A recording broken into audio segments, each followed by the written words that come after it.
Okay, satu soalan pasal magic atau sihir. Magic dengan sihir ni sama ke? Setahu SP berbeza. Magic ni dia merujuk kepada macam tipu daya. Tipu daya yang mungkin boleh disebabkan oleh guna teori ilmu, contoh kan.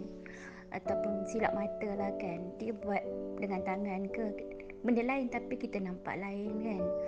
Ada teknikal dia yang setakat magic untuk orang buat tontonan ke apa tu kan, itu banyak kepada teknikal ataupun tipu daya pada mata kita, ataupun teknik-teknik yang dibuat supaya kita nampak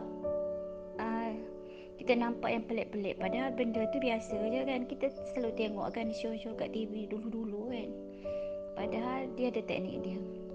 Kemudian sihir ni dia adalah benda yang berbeza lah daripada magic. Sihir ni dia adalah ilmu kan, ada dua, aliran hitam dan juga aliran putih. Ada dalam channel SB cerita pasal ilmu putih dan juga ilmu hitam. Jadi sihir ni dia, kita tahulah di perantaraan dia adalah guna jin ataupun iblis lah kan. Biasa orang guna adalah jin lah kan. Iblis SB tak tahulah, mungkin iblis ni tercucuk-cucuk je kan. Selalu orang guna adalah jin lah untuk hantar-hantar itu ke apa kan. Kemudian dia ada cara dia lah, dia ada laku persembahan dia, ada syarat-syarat dia supaya jin tu boleh berbakti kepada dia.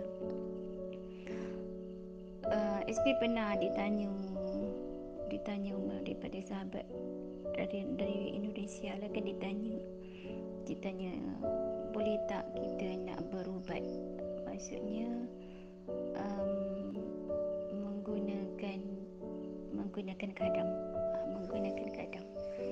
SB jawab apa? Pertama, tengok niat kita tu untuk apa? Adakah untuk kebaikan dan boleh membawa dekat kepada Allah Subhanahu Wa Taala, maka diharuskan syarat.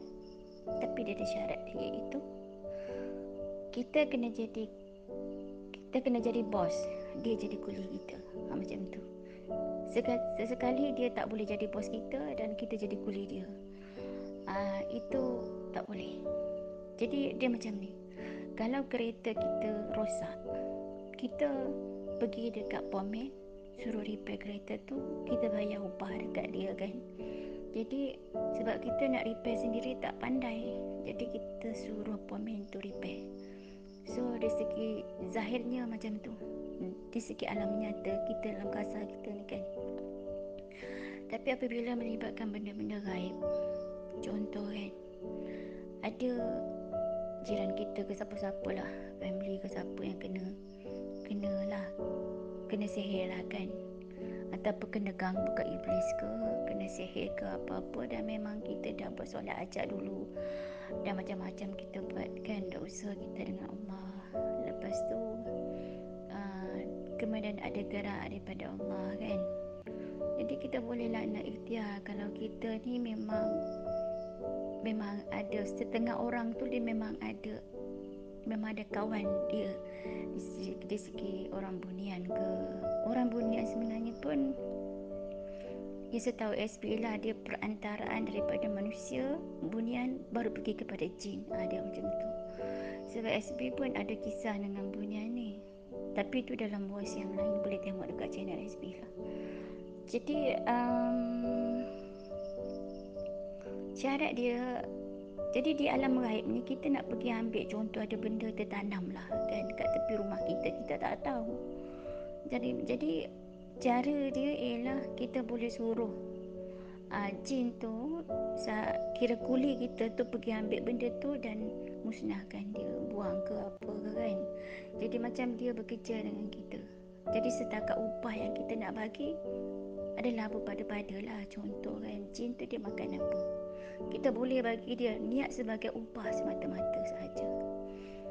Bukanlah kata kita puja dia, jangan. Sebab tu ada keharusan kat situ. Ini apa yang SB pegang lah kan. Ada keharusan kat situ bagi orang-orang perawat-perawat Islam yang menggunakan jin. Syarat bukan dia yang bekerja dengan jin tu, dan dia bukan memuja jin. Kalau dia bekerja dengan jin dan dia memuja jin, maksudnya dia bergantung kerja dia tu, bergantung kemenjadian perubatan dia tu pada jin, so dia jatuh syirik. Itu tak boleh. Wa na'udzubillah min zalik. Tetapi jika dia bergantung tauhid dia kepada Allah Subhanahu Wa Taala semata-mata, bahawasanya hanya Allah yang membolehkan urusan dia nak membatalkan sihir tu berlaku, dan jin tu cuma sebagai pekerja, dan dia beri upah, tak ada unsur-unsur pemujaan, maka itu diharuskan. Itu apa yang SB pegang lah. Tapi itu adalah setengah-setengah perawat Islam yang pakailah. Dan SB ada jugalah pengalaman dengan perawat-perawat Islam yang macam tu lah kan. Tapi honestly SB tak ada macam tu. Cuma adalah satu dua kes yang memang kalau orang berubat bilik SB ada kan, SB kan masa tu pengalaman lah. SB masa tu tengah zikir kan, tengah bawa apa dalam hati. Biasalah kita bawa zikir-zikir lazim dalam diri kita kan. Kita kan tengah usaha nak istiqamah ingat Allah kan. Satu hari tu ada orang tu dia nak merawat saudara SB lah kan. SB masa tu SB ni memang suka tengok orang merawat ni. SB suka tengok, memang tak tahu, memang suka sangat tengok. SB pun pergi duduk dekat dia, tengok daripada jauh lah, duduk kat rumah tengok, bukan rumah SB lah. Jadi kat rumah saudara tu SB tengok. Dia nak rawat orang tu, nak rawat saudara tu tak boleh. Lah dia pandang dekat SB, dia kata, cikgu, boleh tak jangan baca apa-apa, cuma dia bagi SB selawat je ke apa, satu je dia bagi. SB lupa apa yang dia bagi SB buat. Maksudnya sebarang ayat Quran SB tak boleh baca, dia cuma bagi satu benda je. Dia benarkan satu benda, SB boleh, dia bagi SB selawat ke apa, SB lupa. Lepas SB kata okey. Jadi SB pun buat je lah kan, sebab kita memang nak ingat Allah kan. Lepas tu baru dia boleh rawat. Jadi SB railah kaedah dia kan. Jadi SB tak ada apa-apa lah. SB pun tak nak bersangka-sangka apa kan. Cuma dari segi sihir tu dia macam tu lah. Cara kita nak rawat sihir yang orang hantar kat kita, kalau nak guna perantaraan jin sebagaimana setengah perawat Islam buat, itulah yang nak kena jaga. Tapi seelok-eloknya, paling afdal pada SB adalah serahlah diri pada Allah Subhanahu Wa Taala. Sebab sihir pun datang dengan izin Allah, biarlah dia pergi dengan izin Allah. Sementara apa yang datang pada kita tu, kita nikmati sajalah kan. Ini pada diri kita, mungkin kita boleh buat macam tu kan. Jadi kita usaha sekadar apa yang patut, maksudnya doa, usaha ikatkan sikit, buat penyucian zahir dan batin kita kan, jaga kebersihan kita, jaga kebersihan rumah kita kan. Lepas tu banyakkan selalu buka Quran kat rumah ke kan, selalu zikir, sempatlah solat taubat banyak-banyak. Sebab dia konsep sihir ni, dia macam lalat dengan bangkai dan macam najis. Di dalam diri kita ni ada najis, dan najis tu perlu disucikan, kena dibersihkan.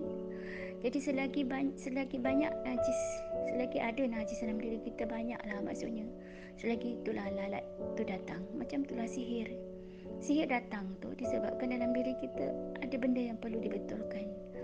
Jadi kalau kita nak pergi kepada Allah Subhanahu Wa Taala, maka mahar-mahar ni perlu kita tebus dengan cara kita kena serahkan diri kita pada Allah, dan hadapilah ujian-ujian pada diri kita ni kan. Allah bagi sakit, kita nikmatilah dulu sakit kita kan.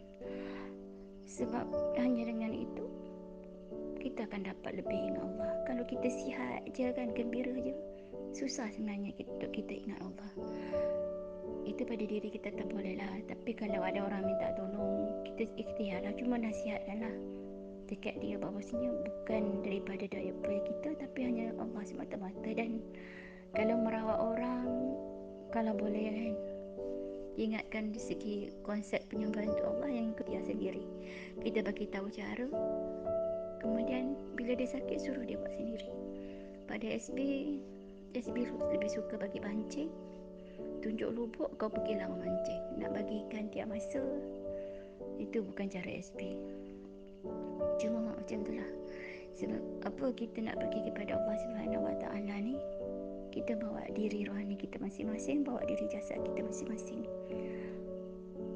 Kita tak bawa diri orang cuma sebagai orang kata teman je lah kan, teman seiring sejalan macam tu. Semua kita atas dasar amanah semata-mata. Apa pun yang lebih utama adalah selamatkan diri kita untuk kita selamatkan orang lain.